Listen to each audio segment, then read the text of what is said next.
After 4.5 hours of driving through traffic, with no heat in my little 4-cylinder pickup, I finally reached my aunt's little house in Bradbury County, Virginia.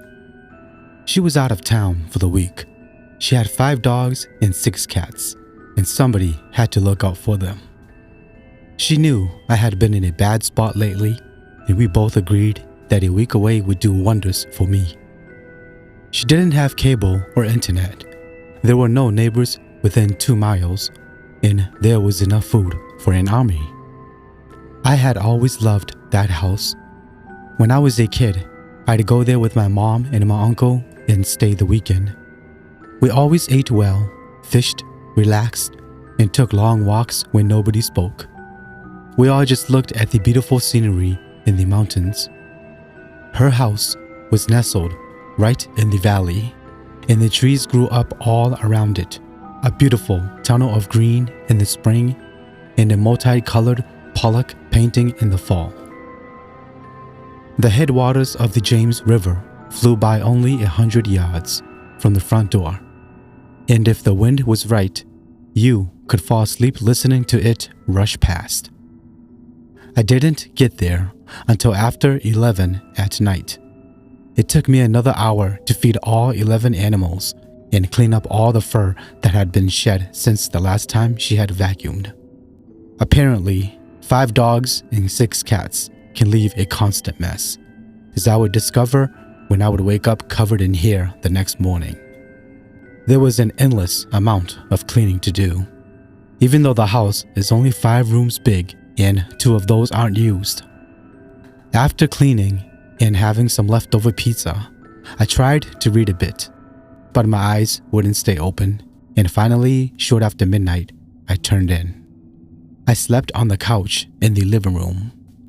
It's the softest, most relaxing couch I have ever sat on, and of all the times I had been there, I only ever slept on that couch. It faced the massive window in the west side of the house. That window faced towards the only opening in the valley, and when you woke up, you could see the sun rising between the mountains. At night, unless the moon was full, it was pitch black outside the window. There are no streetlights or houses around for miles, and normally you couldn't see anything outside. Normally.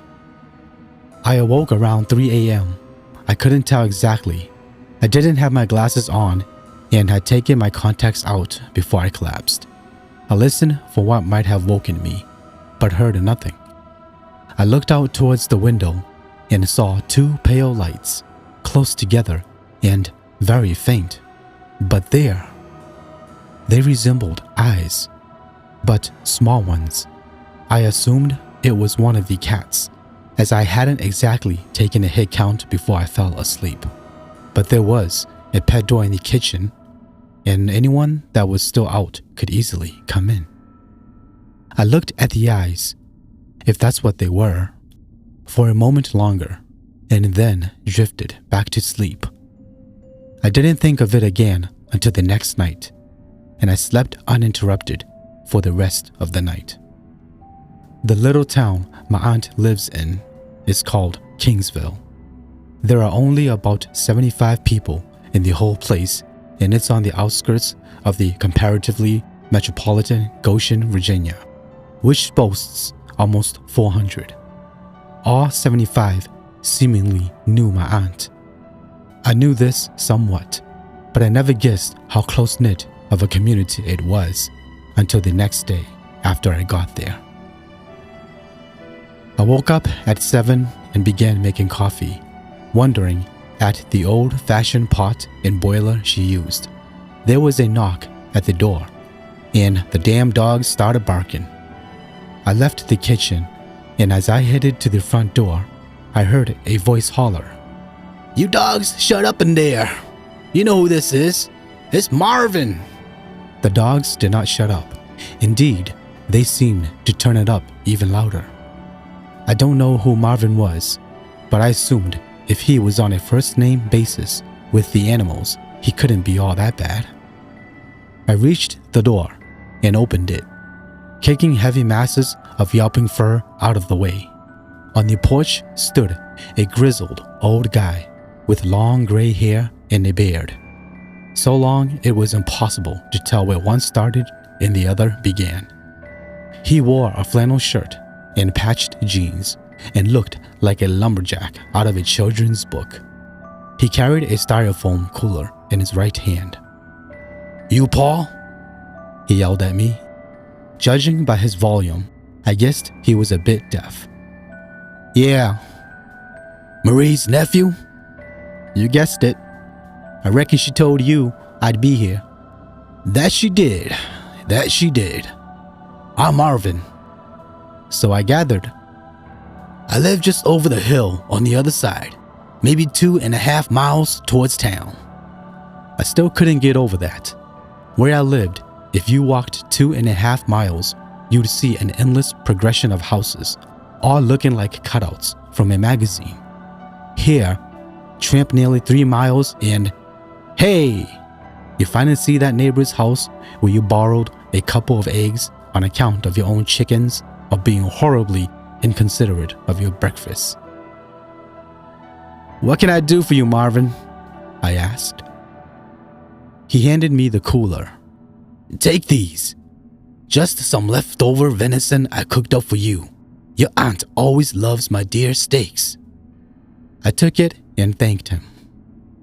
"I'm obliged, but why not eat it yourself? What makes me so special?" "You're Marie's family, and we look after our own here." He stopped and looked up at the sky. I put the cooler down and was prepared to offer the old guy some coffee when he started talking again. "Should be a bad one tonight." I was confused. "Excuse me?" "The storm. She'll be a bad one tonight. Make sure you look out after dark. It can get rough out here." It was early March. The mercury was already rising past 40 degrees and the sun shone clear in its little corner of the sky. The sky was clear and empty. I had liked it when I first woke up. It was clear in a pale blue that reminded me of toothpaste. That seemed fitting, a clean sky. "What makes you think it'll storm tonight, Marvin?" I asked. "Just a feeling. When you get as old as these bones, you start trusting your hunch a little better. You mind what I say now, so's I can't tell your aunt I did right by you." "I got it. Watch out, right? Maybe I'll bring in some extra firewood." "You do that, sure, yeah? But that's not all. You don't know what might come out in a big snowstorm." He turned and headed back to his truck. "What? What might come out? Hey!" I called after him, but he got in and drove away. I shook off the odd remark and finished the coffee. It was good, stronger and clearer out of the pot than the instant one I had at home. And Marvin had been right. The deer was delicious. I cut it up and ate it with some fruit, and it was a great, if weird, breakfast. I sat on the porch most of the day, wrapped in a jacket, but enjoying the feel of the sun on my face in the crisp breeze. Everywhere I looked around, the property was another memory. The picnic table where 8 of us at a time crowded around for dinner. The huge field of long grass that was cut only 2 or 3 times a year on an old riding mower that didn't so much mow the grass as knock it down and trample it. Once when I was 4, my cousin had let me sit on his lap and steer the mower. And of course, I ran over something and the blade flew out from underneath. Over here was the little pond, barely 50 yards across where I had caught my first fish. A little blue, spiky fin fish that weighed all of 3 ounces. And just across the pond was the spot I had seen the greatest act of a sportsman ever.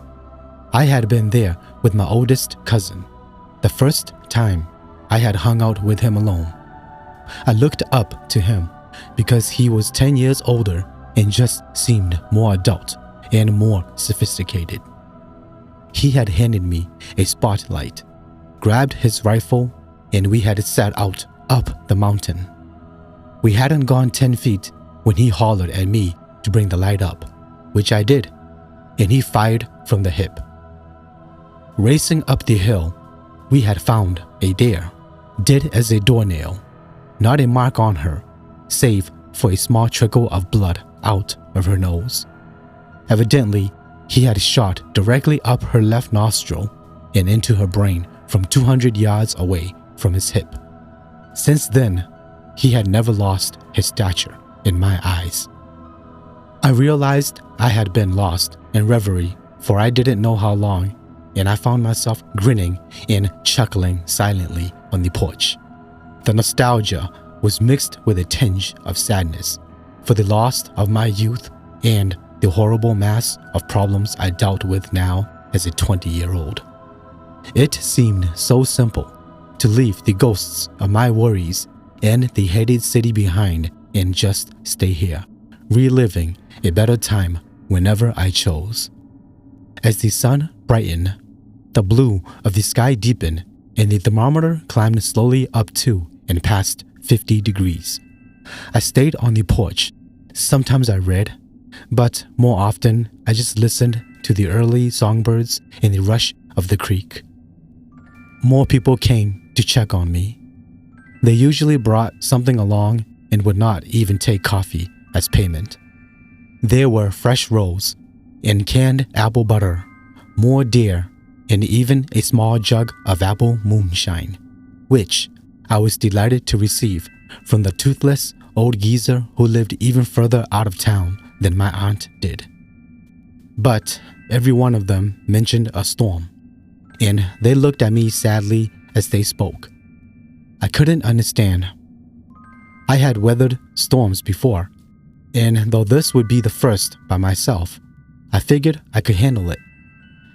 I did, however, remember to bring in the extra firewood. The sky began to darken after 4, and the temperature dropped hurriedly. I made a frozen dinner in the oven, salty fried chicken and mashed potatoes with the look and taste of glue. However, the moonshine definitely helped everything to go down so much easier. The snow began to fall around 8, but it was not the storm that had been prophesied so darkly at me. I sat on the porch for a bit, smoking a cigarette and watching it fall. It slowly covered the trees and the ground, leaving a fresh white sheet of paper behind. I stood up and pissed through the railings of the porch, watching with satisfaction as the last remnants of the apple shine burned through the layer of snow on the ground and momentarily revealed the grass below it. That's when I saw them for the first time. Footprints. They were too big and spaced for the dogs, and I didn't remember walking through the snow. They also seemed too small for me or any adult I knew anyway. I knew animals walked through the yard, both wild and tame, but it was too succinct a pattern for anything but a person's tread. I listened for a moment, but heard nothing, and the steps seemed to be moving toward the other side of the house. I slipped on my boots and checked, but there was nothing there. The tracks ended on the far side of the house, and I figured I must have stepped out to pee earlier and forgot about it. I went inside and fed the fire some more, then had another drink. I turned on the TV to catch the college basketball highlights, but left it low enough that I could doze off if I chose to. I had left my contacts in to watch TV this time, and I turned and looked out the big window. I was hoping to catch a glimpse of those pale lights again, but this night the window was frosted over. Whatever cat had been left out last night wouldn't be noticed tonight. Besides, they had the pet door at the back.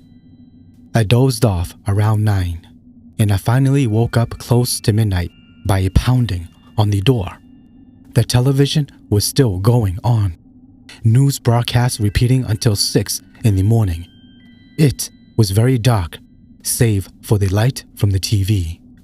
I drowsily shook my head and looked around, silently cursing myself for falling asleep in my contacts. The pounding began again. I couldn't believe anyone would be out this late in this weather, but I had realized that the people that lived here were different than the ones I knew. It must be another neighbor checking to make sure I was all right. It wasn't. When I opened the door, there was a boy on the porch. He looked to be about 13 and very skinny. He had a coat on, but no hat or gloves. His skin on his face and hands was very dark. His hair was very pale, almost white in the moonlight. He did not seem to have any snow on him, and indeed, I realized that the snow must have stopped while I was asleep. He didn't look up at me, only looked down at the porch, and he didn't speak. "Who are you?" I asked. "May I come in?" was his only answer. For a second, my better judgment almost got the best of me, and I nearly brought him in, not wanting to leave a child out in the cold. But then, my city instincts kicked in and started asking questions. I realized I had no idea who this boy was or if he knew my aunt. I knew people were fiercely private up here, and though I was welcomed because of my aunt, I was still an outsider. I didn't want to get involved in any problems with anyone here, and I certainly didn't want to bring trouble down on myself either, or my aunt. "First, tell me who you are." "Please, let me in." He still had not looked up. "What are you doing in the cold, man?" "Looking for a place to stay." I looked at him, and then looked down. One palm was open and facing me, as though he wanted me to slap him 5. The other hand was resting palm down on his pants. They were both covered in cuts. I reached for him and touched his shoulder, but there was a heat coming off of him. It was so strong I felt that my hand was burned. I stepped back and looked at it, convinced he was burning up with a fever. "What the hell?" I said. He still did not move. "You must let me in," he said. "What? No. Man, who are you? Are you sick? What on earth are you doing out here?" I was stammering, and I realized I was scared, though I didn't know why. "What are you doing here? Answer me." "I am here for you." "For me? No, you got the wrong guy. I don't know anybody here, man. You need to get home before it snows again." "I am home. Now let me in," he yelled, and finally looked up. I froze in terror. His face was horribly scarred and mutilated. The lips twisted in a crooked snarl, like a dog if you reached for his food bowl. In the middle of his face, too low for a normal person, only right above his nose, were his eyes. They were the eyes that had looked in at me through the window the night before. They were the palest blue I had ever seen, the pale blue of the sky that earlier I had thought was so pretty and now seemed so horrible and deformed. He raised his hideous, scarred hands and bared his snarling teeth at me, screaming again to be let in, but I couldn't stop looking at his eyes. They were empty.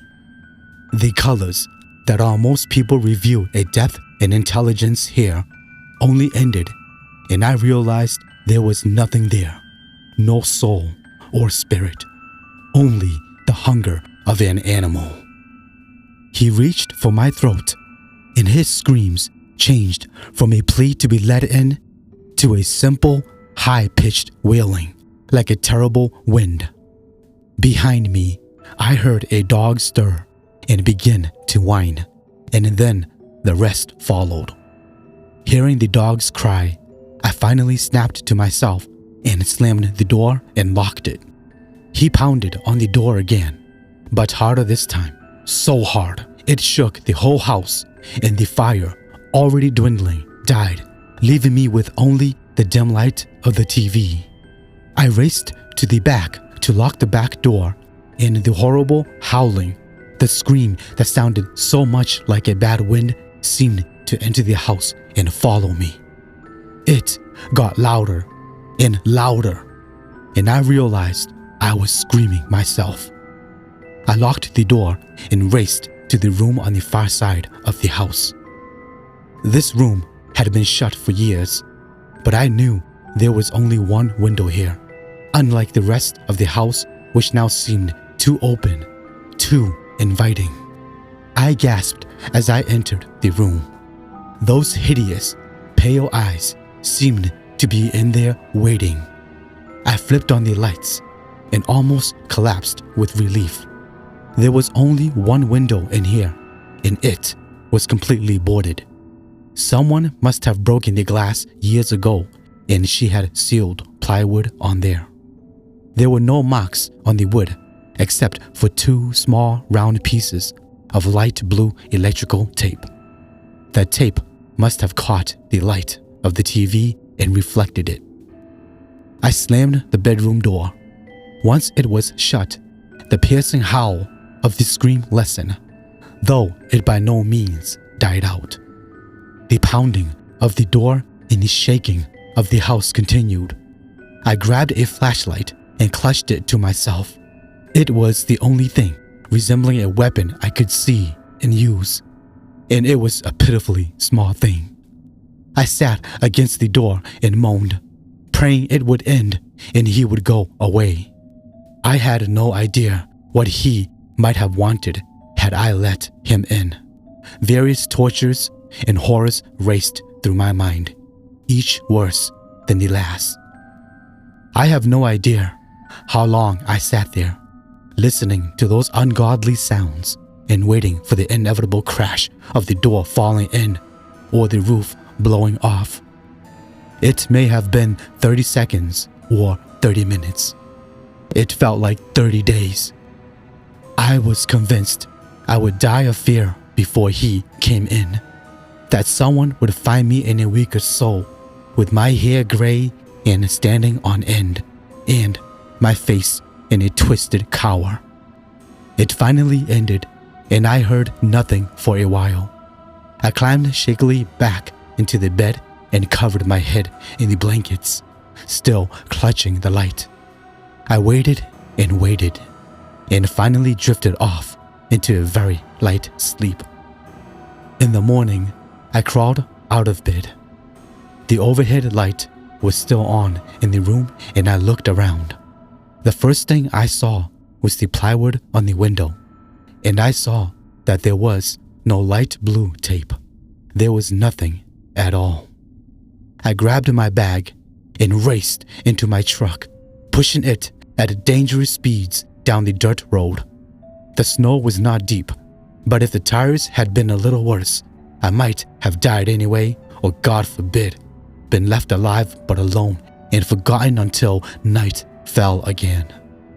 When I finally came out to the paved road, I called my aunt, and I left a voicemail in, just as normal a voice as I could muster. I told her the loneliness had got to me, and to call another friend of hers to feed the animals. I was exhausted on the ride home, but I drank coffee at every other exit, and when I finally found my way to my parents' house, I was a chattering, jittery wreck. I haven't slept well since, and I no longer think about my memories in the country or pine for my youth and my family. What I do have are terrible waking visions of pale blue circles everywhere I look, like those spots you might see if you rub your eyes too hard. They're just at the corner of my vision, but I know they're there. And I freeze, and my own eyes open wide every time I hear a knock at the door.